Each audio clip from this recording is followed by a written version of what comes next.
Good evening, everybody. I am State Assembly Member Laura Friedman, and it's an honor to represent many of you in Sacramento. Thank you for joining us tonight for what I think will be a very educational town hall on landlord and tenants' rights. Before we begin, I want to stress a few things. First of all, this town hall is going to be Burbank and Glendale specific. We're going to be planning a Los Angeles targeted similar event very soon, but they have a very different set of ordinances and rules in the city of Los Angeles than Glendale and Burbank. So we decided to separate that city out from the other two cities. If your friends or your neighbors were unable to join us via Zoom this evening, we are also live streaming this on my Assembly Facebook page and also on YouTube and on Facebook.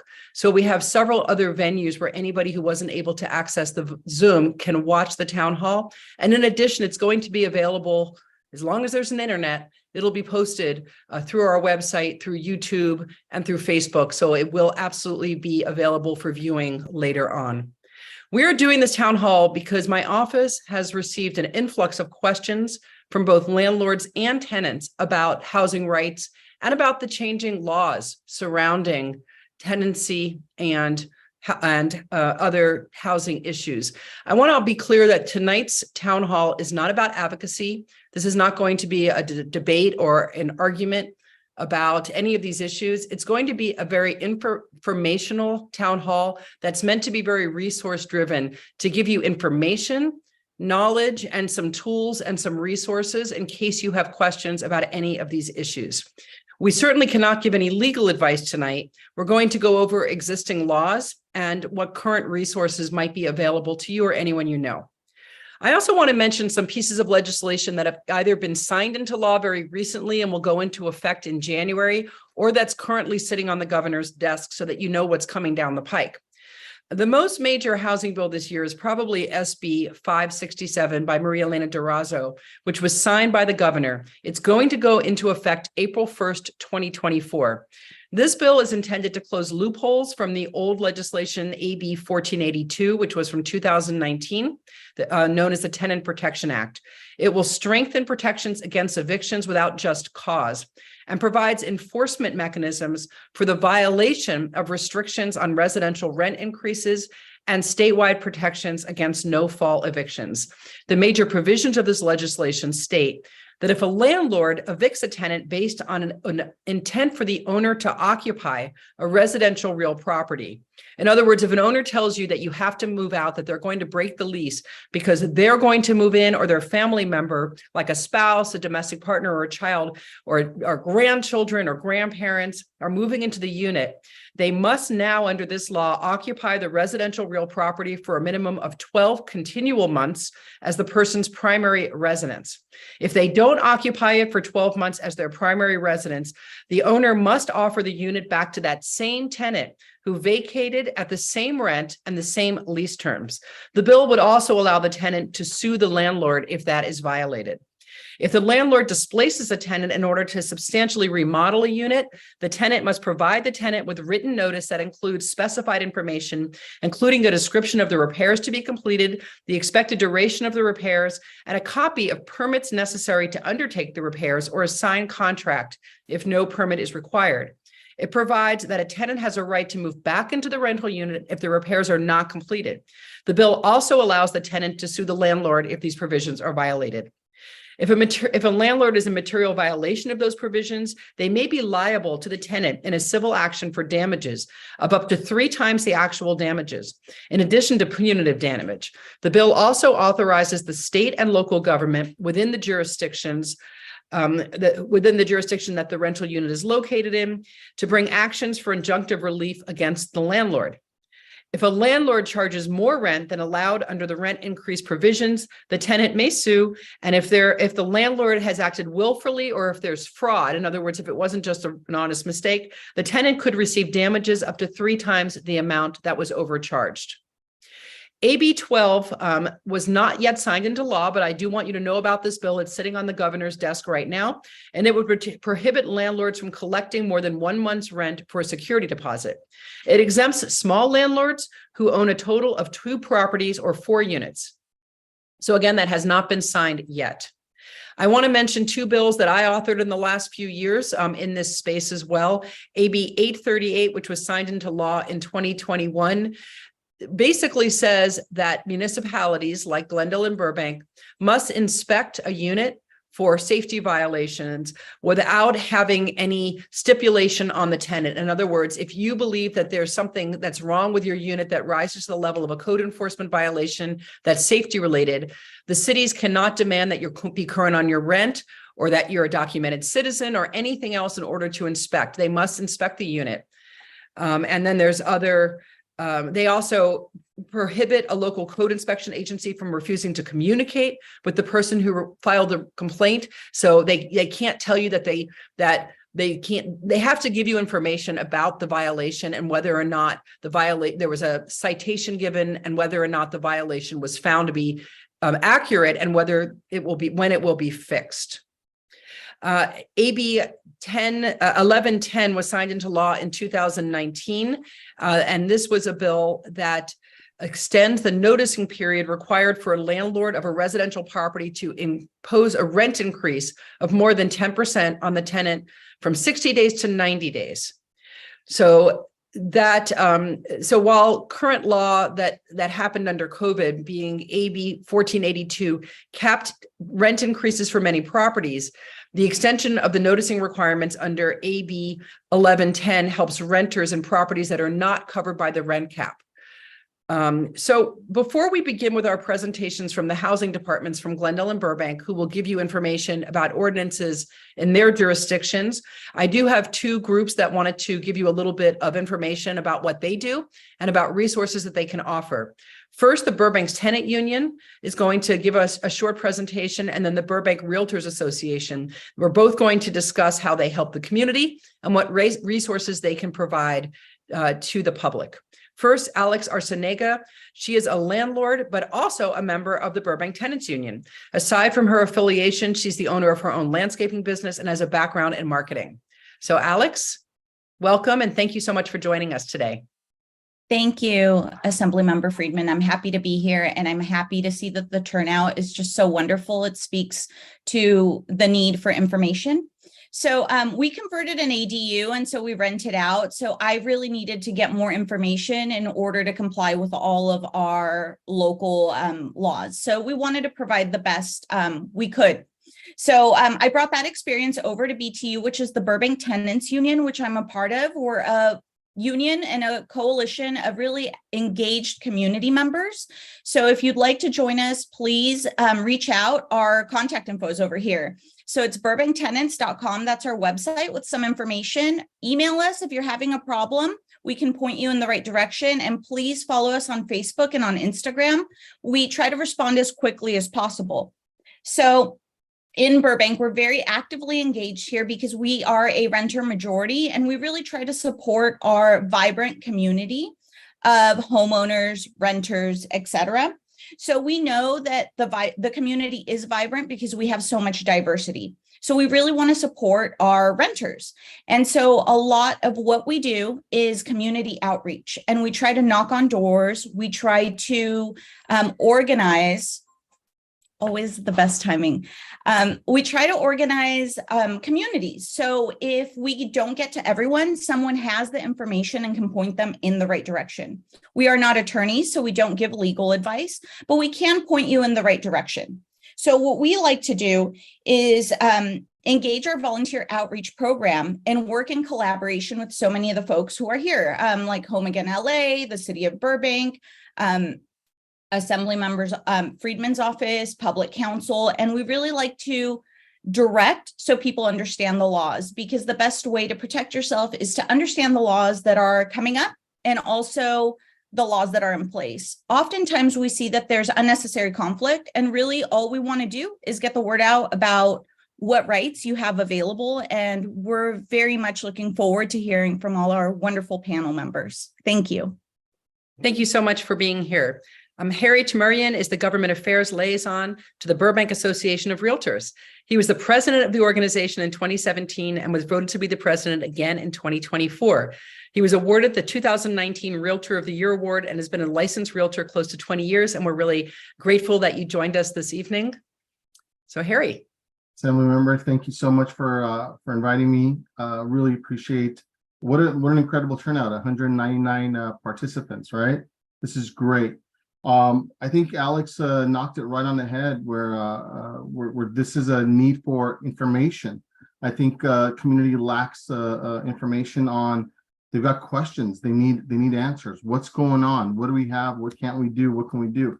The Burbank Association of Realtors, along with the Glendale Association of Realtors in these two cities, along with actually the majority of realtor associations, you're going to have a meeting with next week with Los Angeles, the Southland Regional Association of Realtors.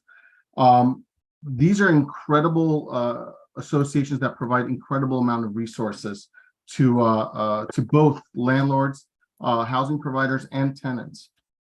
Within the Burbank community and the Glendale community, we represent over 2,500 realtor members that represent both housing providers and tenants.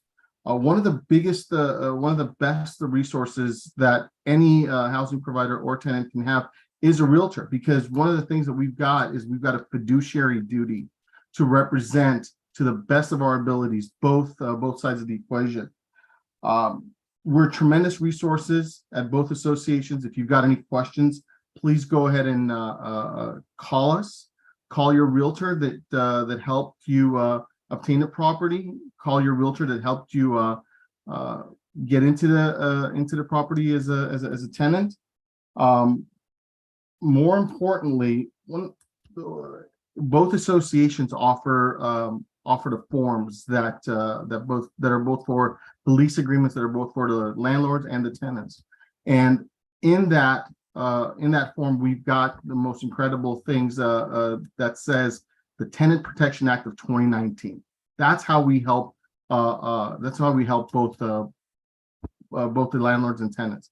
So I'll answer some questions at the end of it, but realtors are incredible resources, and both associations will help you guys out. Thank you so much. Thank you so much for being here. And just a little bit of housekeeping. So we have gotten dozens of questions from the public since we've been promoting this town hall. And we have compiled a lot of those and some of the most common ones. And I will be asking the panelists after they give their presentations. And in addition, my staff is monitoring the chats that are on the Zoom and on Facebook. And we'll also, if we get to it, we'll pull some of those questions to also ask. But I know that we're going to have a lot of questions that we're not going to have time for, and I apologize for that. But we are going to be posting in all of the chats resources so that you can reach out directly to parties that would be most likely to be able to answer your questions. And in addition, you are always more than welcome to reach out directly to my office. And if we can't get an answer for you, we'll find somebody who can. So please don't be shy to reach out back to us again, and we'll do our best to get your question answered. I'd like to introduce our panelists now. Speaking on behalf of the Burbank Housing Authority, we have Maribel Leland and Odette Ivasian. Maribel is the Housing Authority Manager, and Odette is the Housing Specialist for the City of Burbank. Speaking on behalf of the Glendale Housing Authority, we have Sapan Zadorian, Senior Analyst, who has been with the office for over 9 years.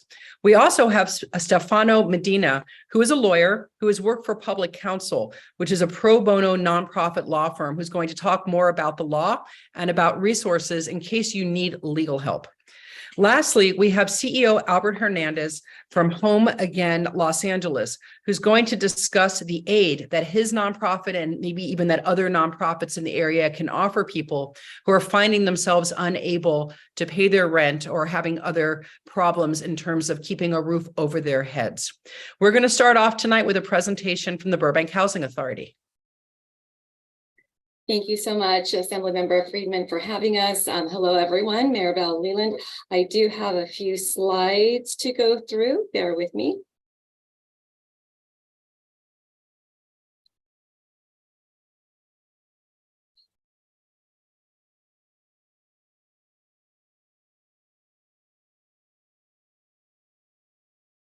So in Burbank, one of the few first questions we typically get is, does the city of Burbank fall under the city of LA of local rent control, or how does City of LA or County of LA interact with some of the protections in the city and the county of LA.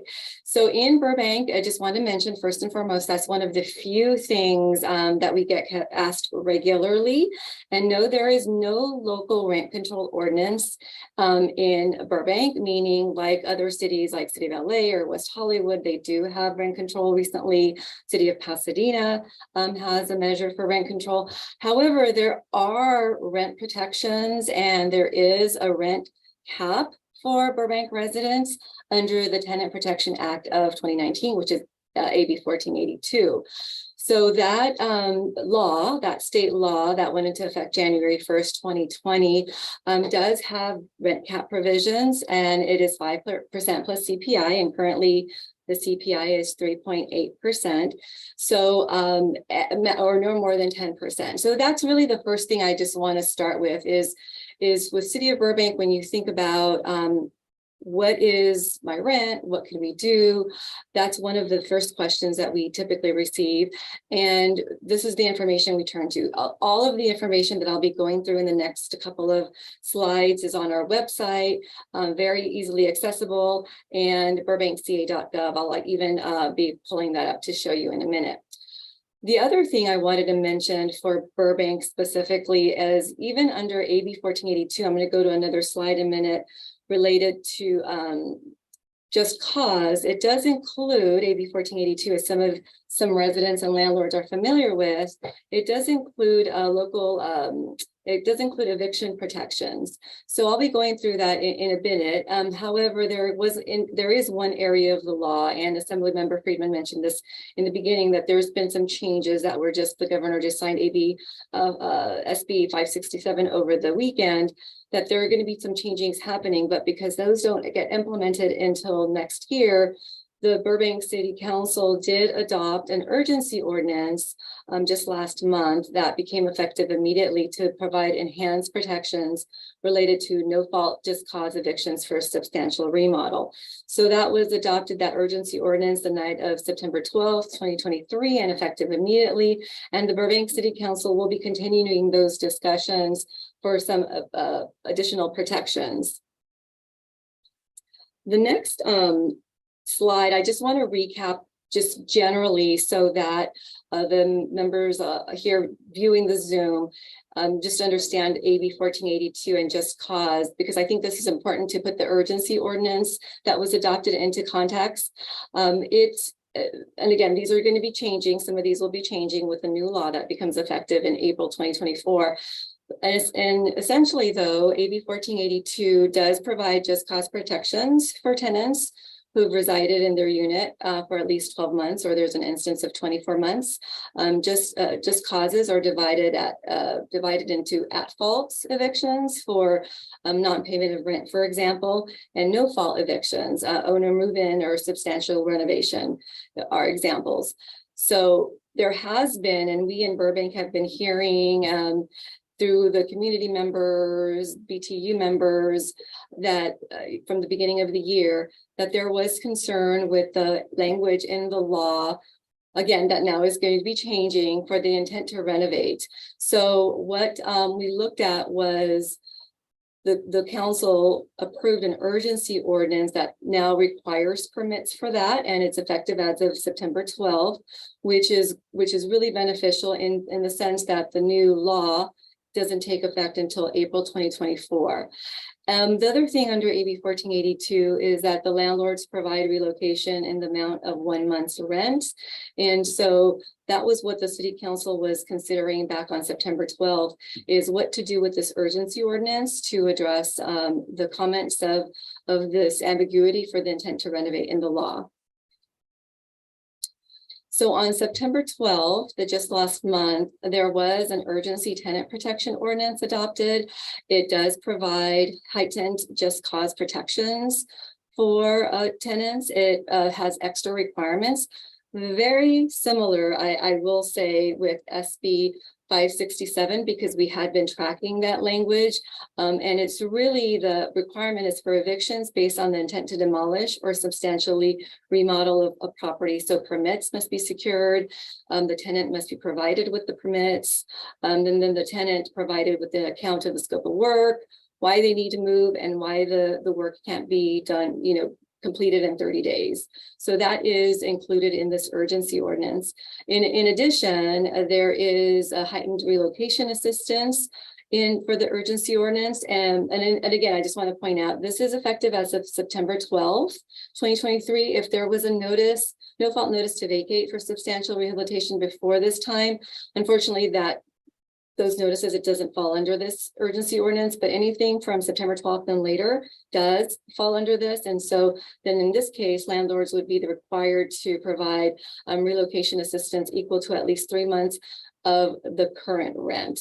So those are the two parameters of the urgency ordinance. And I'll be happy to answer any questions here after the slides. I do want to point out, because of the fact that the urgency ordinance was adopted and went into effect September 12th, there are some other actions that the city council has taken earlier in the year, and one of those being appropriating funds during this current fiscal year 23-24 for a renter relocation program. And that the intent of that program was to assist households facing no fault evictions, and really providing some financial assistance with moving, securing a new unit. And so the program is administered, and you'll be hearing from the executive director of Home Again LA here later on, but it's administered through HALA, and there are funds provided to assist lower income households who qualify. And in that particular program, any household who receives a no fault notice to vacate could look up the program parameters. There's the city website right at the bottom, so that you could see, well, maybe this applies to me as well. If you received a no fault notice to vacate prior to September 12th, that may be an opportunity for you to look at that. For tenants that may have received a notice the 12th and later, there might even be an opportunity to look at that program as well, because they are very different. The urgency ordinance is looking at the landlord paying the relocation amount of 3 months, whereas the renter relocation funds, the way that the program is structured and the city council approved it, is not paying the funds to the tenant, but being administered through Home Again LA and paying to a future landlord, for example. And one key point of that program I want to mention is the housing navigation services that you might hear a little bit more from Mr. Hernandez later. But the housing navigation, a lot of times we know, is really critical. Is how can I find a unit that I can afford, that I'm going to, that's really a challenge for a lot of our maybe more seniors or lower income. So housing navigation is a big piece of that renter relocation program. Then the final thing I'll mention is on the first Monday of the month, we do have the city council appointed landlord tenant commission. We had a meeting last night, members from BTU, members from the community, just coming to the meeting to get information. I provided many of these updates that evening. There's resources, handbooks. If you don't have, and I'm going to put this up, the copy of the California Landlord Tenant Guide, this is really a great resource because it's put out by the California Department of Real Estate. And so it is a really great source and tool that we have. And it's one of the things that we refer to regularly in terms of resources and information. And it has been updated for AB 1482, and there's going to have to be another update. So just wanted to mention that. And with that, I am going to stop because I probably spoke more than I have time allotted to me. But I want to point out there the website. You can see at burbankca.gov the urgency ordinance fact sheet, the renter relocation program, the landlord tenant commission schedule. And so please visit the website for information. Great, thank you. And we're going to come back to you with questions that we're getting from the Zoom and from people through email. So we're going to move on now to Glendale, to Sapan for her presentation. Thank you, Assemblymember Friedman. My name is Sipan Zadorian. I'm with the City of Glendale, and I manage the rental rights program for the City of Glendale. You give me a second, I will share my screen.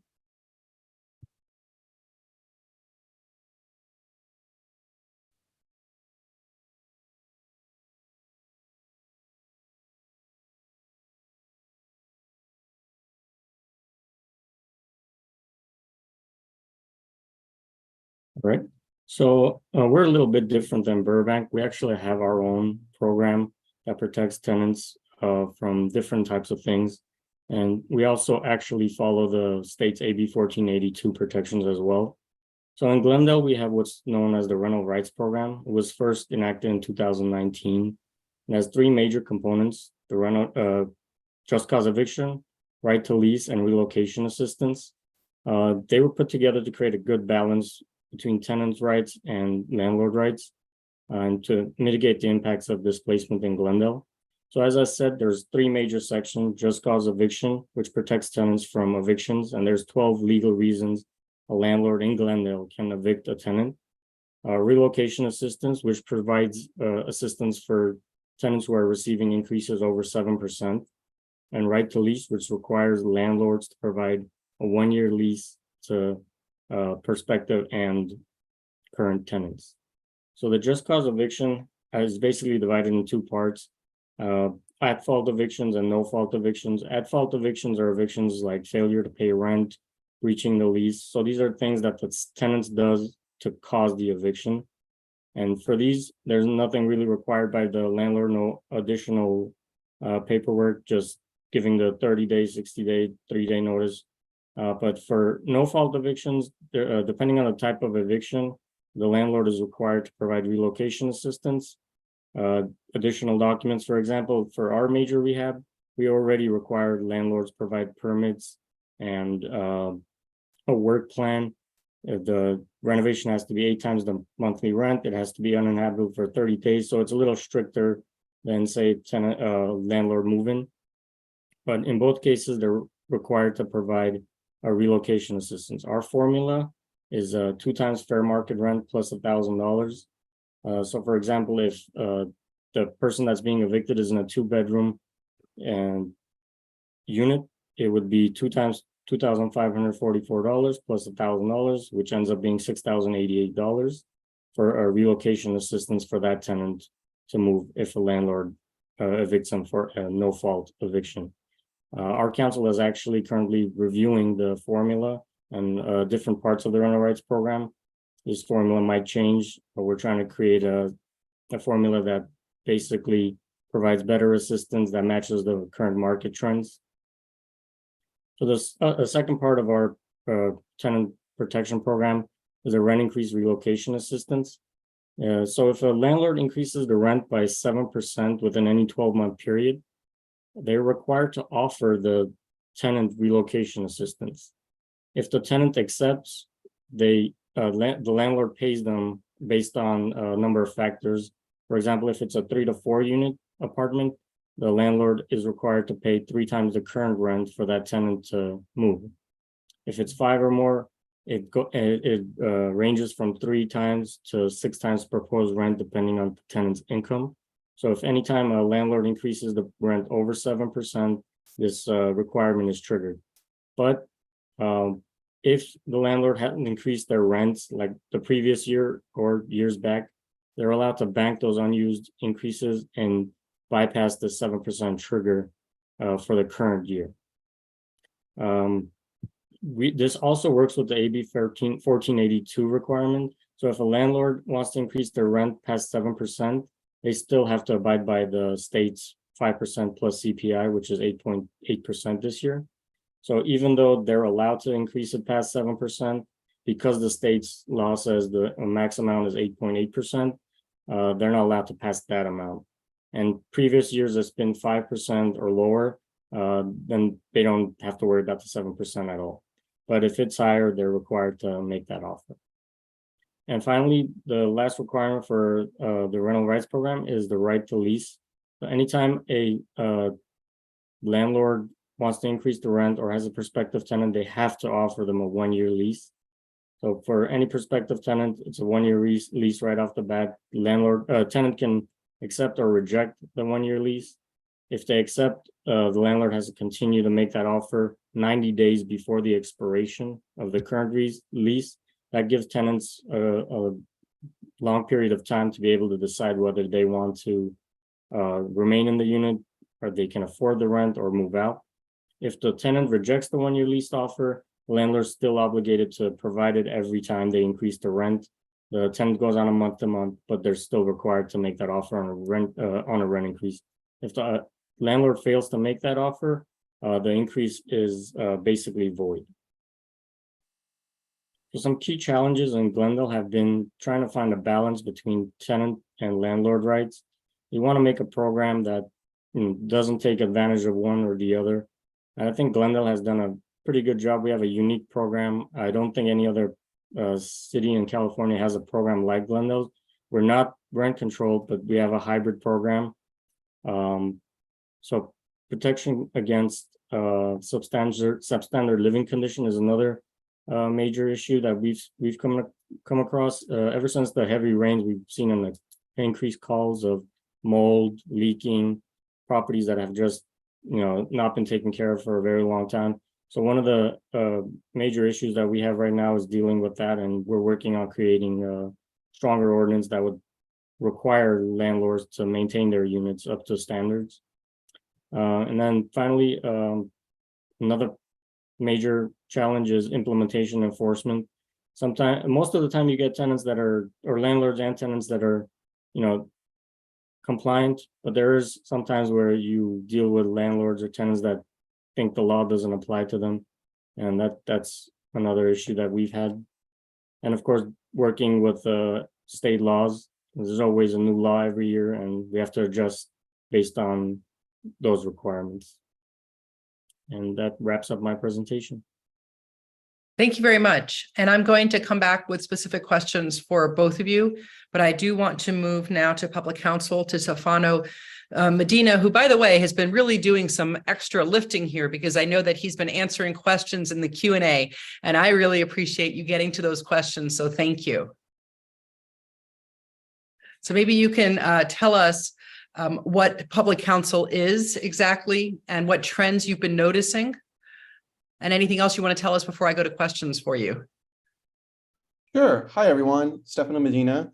Public counsel is a legal service provider, just like the Los Angeles Foundation for Legal Aid, just like Neighborhood Legal Services.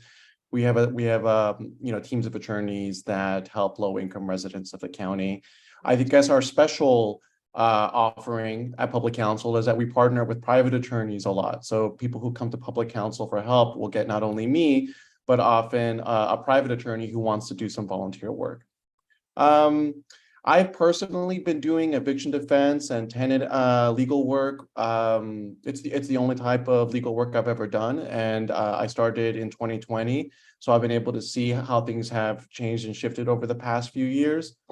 I think right now, what the chapter that we're in right now is very clearly the chapter at the end of a few years of COVID-19 protections. AB 1482, this law that we've been hearing so much about tonight, even though it was passed in 2019, this is really the first time that we're seeing it be implemented because the pandemic basically stopped most cities from implementing AB 1482 until just recently.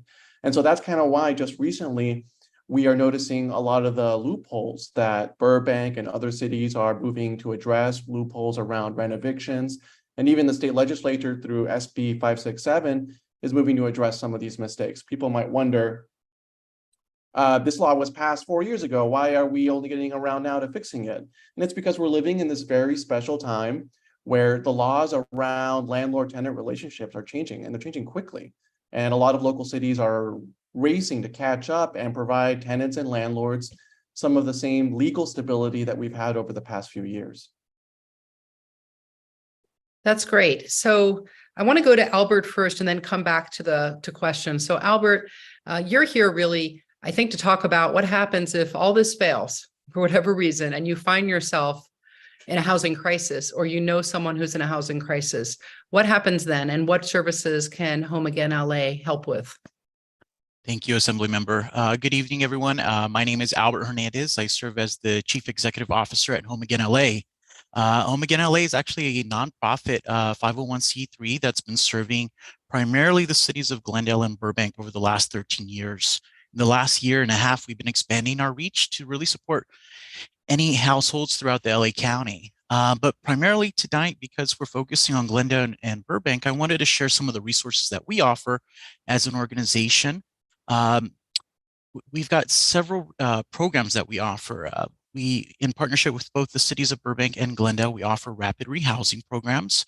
And basically what we do is we assist households, both families with children and all the way up to older adults, depending on which city you're living in. Rapid rehousing entails Home Again LA providing some financial support for security deposits and then up to 6 months of rental subsidies. Yes, we provide the financial assistance, but what is really important is the housing navigation component. Our staff have done wonderful work over the last few years in cultivating relationships with local landlords who now approach us whenever they have a unit that's becoming vacant. They'll reach out to us because we've built strong relationships and trust with those landlords in our network. So that housing navigation is a critical component to our overall organization. To complement that housing navigation, once we place a household into housing, case management is really the second piece of this. Working alongside the household, making sure that they have all the support to make sure that they're financially stable, that they're secured employment, and that they have all the resources that they need to live a stable life moving forward. So that's probably the strongest program that I would recommend for anybody who is unhoused and is looking for housing support. Ms. Maribel Leyland mentioned it earlier. In the city of Burbank, we actually have been partnering with the city and implementing a renters relocation program for households that have had a no-fault eviction served. The city council has invested $500,000 in supporting our residents in Burbank, and they've trusted us to be able to administer the program. So there's financial support that we provide if you've been served a no-fault eviction, and what we do is we'll conduct an assessment, and then if qualified, what we'll do is we will send funding to your new landlord to help provide you credit towards your rent for the next few months. But again, the most critical part is that housing navigation, which our staff is ready to support you with. We also have been providing homeless prevention funds, and I'd like to stress that out because some of the biggest issues that we see at Home Again LA have the top two that I think I've seen over the last 8-9 months have been older adults reaching out to us because their rent has increased dramatically. Older adults are on a fixed income, and any sort of increase in their rent causes a feeling of uncertainty and a loss of hope. And so what we've been doing to support that population is utilizing our funding that we've been able to leverage from the United Way of Greater Los Angeles. We'll provide up to 3 months of rental assistance. So if you're behind 3 months of rent, we'll jump in and we'll help you out with those 3 months of rent to get you as close as possible to current rent. And then the second issue that we're seeing a lot of is just the cost of living skyrocketing over the last couple of years. Gas prices, we haven't chatted about that. Gas prices are at $6.50 today per gallon. Cost of food is doubled. Housing in Burbank and Glendale, a 1-bedroom can be anywhere between $2,500, $2,800 a month. And when you pair that with only maybe a single mom or a single dad and only one source of income, we're getting a lot of those phone calls from those families that are just trying to make ends meet. So our rapid rehousing program has been very successful. Our homeless prevention funding has been successful. Security deposits, believe it or not, security deposits, we've seen them anywhere between $6,000 to $10,000. And nobody has that right now in their savings account because people are just trying to survive. And so what I'm trying to say is we've got that kind of funding that we're able to leverage from the federal government, state government, county, and city, and we're bringing that to our region to make sure that our residents in our region have that sense of hope and real solutions as well. So that's a little bit about what we do. Every time there's some sort of challenge that comes to fruition right now, we constantly are pivoting and trying to add more services to our program so that we can best serve the community. So our website's homeagainla.org, and love for you to trust us in working with you and helping you get back on your feet and achieve stability. Thank you, Albert. Thanks for the work you do. So I've got a bunch of questions I'm going to ask, and I'm not going to direct them to anyone in particular. And I do ask that whoever feels most equipped, go ahead and answer, just pipe right in, and let's not be redundant because we have a lot of questions and not a lot of time. So as quickly as you can answer these, and we'll get through as many as we can. First of all, in terms of the no fault evictions, are those only for people in a lease where a lease is being broken? Or if you're month to month, do you still have the same number of days that you have to be given, and do you still get the same rental relocation fees from landlords? Yes, whether or not you're in the middle of your first year of your lease, or whether you're after that first year and you're in a month-to-month lease, the protections that the assembly member described should not change. Okay, are there extra protections for people with disabilities? Legally, yes, there are extra protections. Every person with a disability is protected by a federal law, the Americans with Disabilities Act. And it's pretty simple, and it's a conversation. But basically, if you have a disability, you have the right to ask for an accommodation from your landlord. And that accommodation can look like an extension to pay your rent. It could be a ramp to assist you with accessing your unit. I have clients that have moved from one unit in an apartment building down to the first floor after a surgery. Your rights are to request an accommodation, and your landlord has a legal duty to respond to that request. And so long as that request isn't unreasonable, so long as that request doesn't put too much of a burden on your landlord, then they have an obligation to meet a reasonable accommodation. But like so many legal rights, that is a right that's really it's a lot easier to vindicate that right if you have an attorney. I have clients that have asked their landlords for the same thing that I asked for, but I asked for it on a piece of paper with my name and signature at the bottom, and that tends to be what works. Great. What about, somebody mentioned that they had their rent increased this year 20% and they're in affordable housing. Does affordable housing not fall under state regulations? Is that based on city's own ordinances, or how does it work for affordable housing? I know this one too.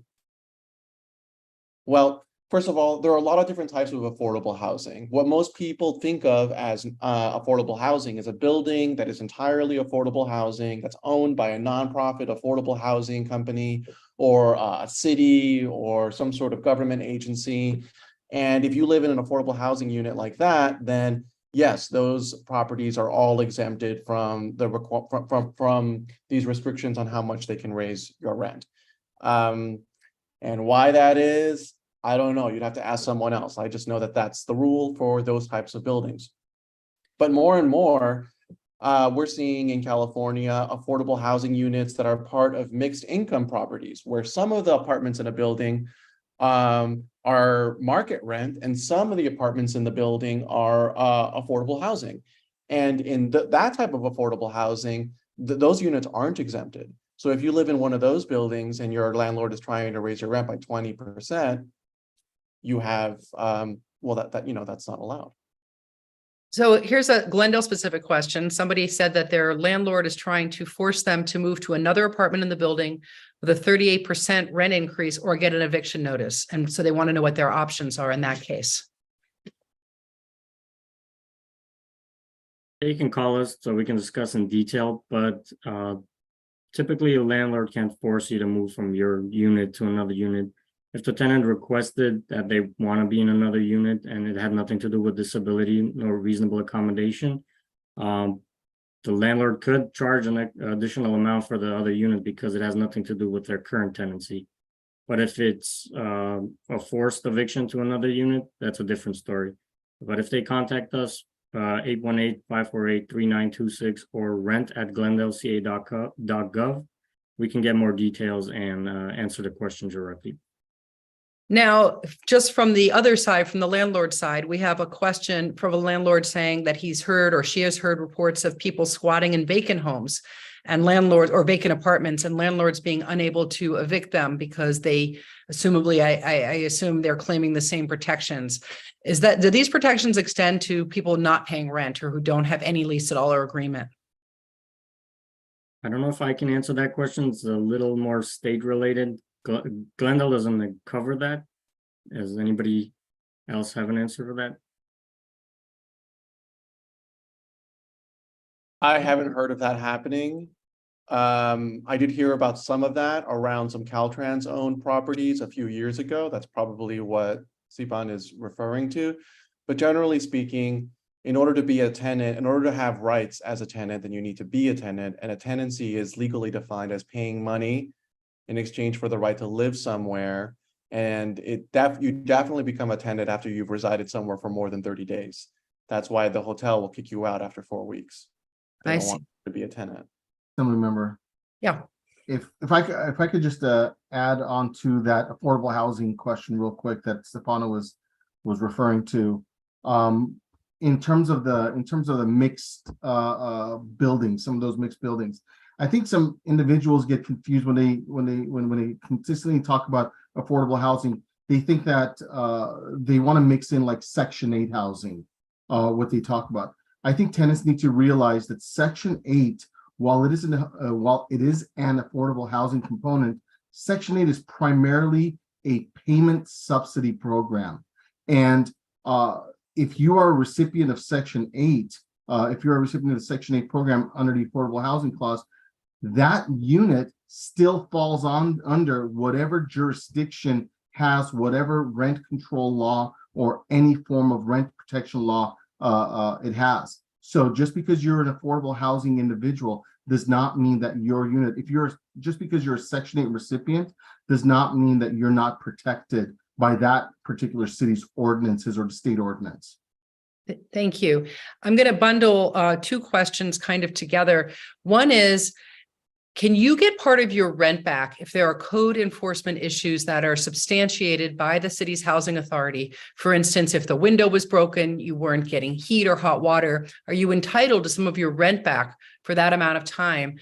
And secondly, are you allowed to kind of go on a rent strike if there are problems? And does that put you at any risk for eviction if you do that? I don't know who wants to answer either of those. Well, yes, legally speaking, when you pay rent to live somewhere, you're paying rent to live somewhere that's habitable that doesn't have any code enforcement violations. So if there are any problems like that with where you live, then you've paid more than legally you were required to, and legally speaking, you're entitled to some of that money back if you've already paid it. I keep saying legally because you can't just ask your landlord for your money back. That's not how this works. So if you're in the first type of situation and you think that there are code enforcement problems and you want some of your rent money back, then the advice I would give to a family member or a friend is go to small claims court.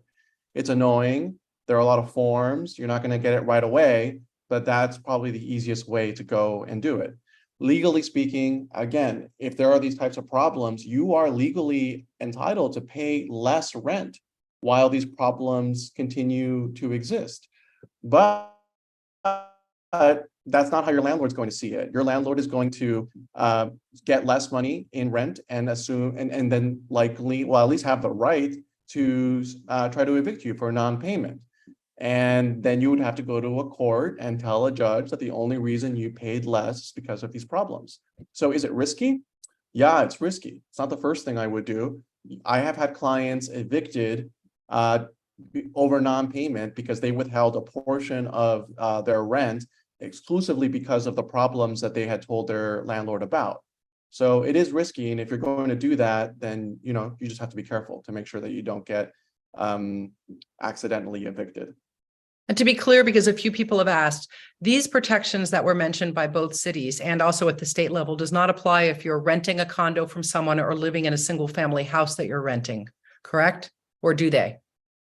That's correct. I'll chime in for Burbank. The urgency ordinance that I was mentioning that just got adopted September 12th still follows the AB 1482 exemption. So there are several exemptions under AB 1482. Stefano mentioned the one, affordable units with a covenant, different than what Harry mentioned in terms of you're a Section 8 participant. This doesn't apply to me. Well, there are still Section 8 tenants still fall under the rent cap. Well, so there are several exemptions, single family homes that are owned by a corporation or LLC, a duplex with an owner occupant. So there are still several exemptions. And I would suggest that both landlords and tenants visit the two cities' websites, because our websites do have a lot of the information, a lot of the resources, including the text on the law, so that you can see what exemptions do apply. Someone asked about information about when tenants or landlords can get COVID relief that they've applied for through the state. And I will answer that one. There's no magic number as to how long until people get a response. We've heard a lot of very varied response times. And I know it's very frustrating, kind of like EDD. Some of our state agencies take a long time and don't always give information. If you're in that kind of an issue, please feel free to reach out to my office. We can't always get you an answer, but we can always ask and try to help navigate to find out where those applications are, whether they've been accepted, and kind of what the timetable is. And we're happy to try to find out for you. Just please be patient with my staff, because we don't have any kind of magic window or even a person who's assigned to us. We have to go through a lot of the same phone numbers and layers of bureaucracy as everybody else, but we are happy to make those calls for you. Glendale resident, bringing back some issues that I remember all the way back from my city council days in Glendale. Glendale has a no smoking ordinance in many of its buildings, and many of its buildings are non-smoking buildings. What happens when your neighbor is smoking? That smoke is going into your apartment, causing health impacts and quality of life impacts to you, and your management company or your landlord is not acting. Do you have any recourse to compel your neighbor to stop smoking? And what would you suggest? And I'll go to Sapan for that. So if you've already spoken to your manager or landlord and they're not doing anything about it, you can always call our code compliance department, and we send an inspector out. The inspector will try to address the issue with the landlord. If it's a non-smoking property, if it's a non-smoking unit, the inspector will find the owner if they're not handling the problem appropriately. And the number for code enforcement at Glendale, it's 818-548-3700. And that's Glendale, not Burbank. So our code enforcement will handle it if other options are not exhausted. So there's a lot of questions in the Q&A that are particular questions to people's individual situations. A lot of tenants worried that they're being intimidated by their landlords, or that renovations are not happening, or they're being told that they have to leave because of renovations that they don't believe will occur. Can you just, each of you from Glendale and Burbank, be very clear about whether you respond to those, what you do when you get those kinds of questions or concerns from the public? Are you able to investigate those and help people, or do you send them to public counsel or other legal entities to kind of take matters into their own hands? Or do you actually have code enforcement or other housing people that will come and try to help the tenants with or landlords with issues regarding tenancy? Hi, Assembly Member. I'll be happy to start with in terms of Burbank. So if I understood the question correctly about giving the notice to vacate for a substantial remodel, for example, and what happens if that's not really happening. In Burbank, because it's a brand new urgency ordinance as of September 12th, there's still a lot of education and outreach that is being done, whether we're announcing at city council meetings, putting out printed information, because not a lot of folks have access to social media, but there is also social media information, this workshop and this town hall. We have another workshop in Burbank specific tomorrow. So it's getting that word out, and it really is informing both our tenants and our landlords about the information and what is a substantial remodel that's in the law, what is required, what requires a permit. So we are linking the building and safety website. So go to building and safety website to see what kind of work is required based on the law definition. So it's arming both landlords and tenants with the information so that they're aware and then can follow this new urgency ordinance. And as we go along, even the urgency ordinances, and I think Stefano mentioned, you know, there are going to be situations where both landlords or tenants have to go to small claims, and it's really a legal defense in court to utilize and point out that there is an urgency ordinance for Burbank. So just so I'm clear, Maribel, so if somebody is breaking the Burbank ordinance and the tenant, let's say, or a landlord has some evidence that the ordinance is being broken, you can provide the information, but you can't, the city of Burbank will not take any action to help protect that tenant. That the city of Burbank is, the action is the education and arming with information. Then it's up to the tenant or the landlord to utilize that and follow through in the court of law if it's not being adhered to. What about Glendale? Is that the same in Glendale? So in Glendale, it's similar. We do educate, but we also try to mediate the situation. So we have a hotline, 818-548-3926. Landlords and tenants can call. If we can't address their questions or we can't guide them to a resolution, we will let them know that if we need to speak to the other party to let us know, and we will contact them. So let's say there is a landlord that's not offering a relocation assistance for just cause eviction. We talk to the tenant, we get their permission to contact the landlord. We contact the landlord, ask them why they didn't do it, get their perspective. Maybe the tenant was lying, maybe the property is exempt. So we try to mediate as much as we can. As far as enforcement, that's a little harder. If a landlord is just outright not following the ordinance, mediation is not working, then it's really up to the tenant to take them to court. And we try to advise them on how to do that. And So Stefano, if people, sorry? Pardon me, Assembly Member, I did want to add what Stepan was mentioning is the Landlord Tenant Commission, the City Council appointed Landlord Tenant Commission, very similar to exactly what Stepan was mentioning. I was addressing the enforcement piece of it. So there is that Landlord Tenant Commission mediation, the authority between the landlord or the tenant to contact the other, to educate, provide the information. I was mentioning earlier, we had a group of a building from about 5 or 6 people from a building last night, and we said, this is new. If you would like the assistance from the subcommittee, then they could help educate your landlord. Pardon me for the interruption. And if that fails, and if the tenants feel that what's being done is in violation of the law, or on the other side, if a landlord feels that a tenant is needs to be evicted, is not leaving, or is being disruptive to their neighbors, I'll turn to Stefano. What resources outside of hiring a private attorney, which you certainly can always do, if you can't afford to hire your own attorney, what would you recommend that people do? Well, the important thing to understand about small claims court is that no one's allowed to have an attorney.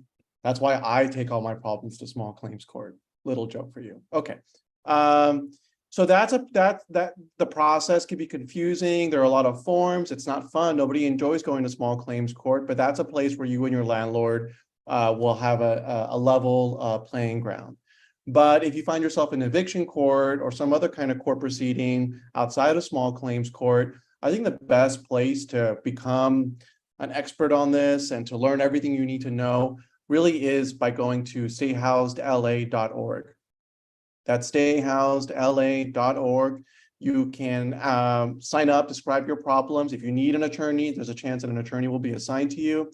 But I'm a big fan of the workshops and the clinics and the trainings they offer on a weekly basis that cover everything you need to know about evictions in Los Angeles County. I even send new colleagues to those trainings because it's a really great place to learn the basics very quickly.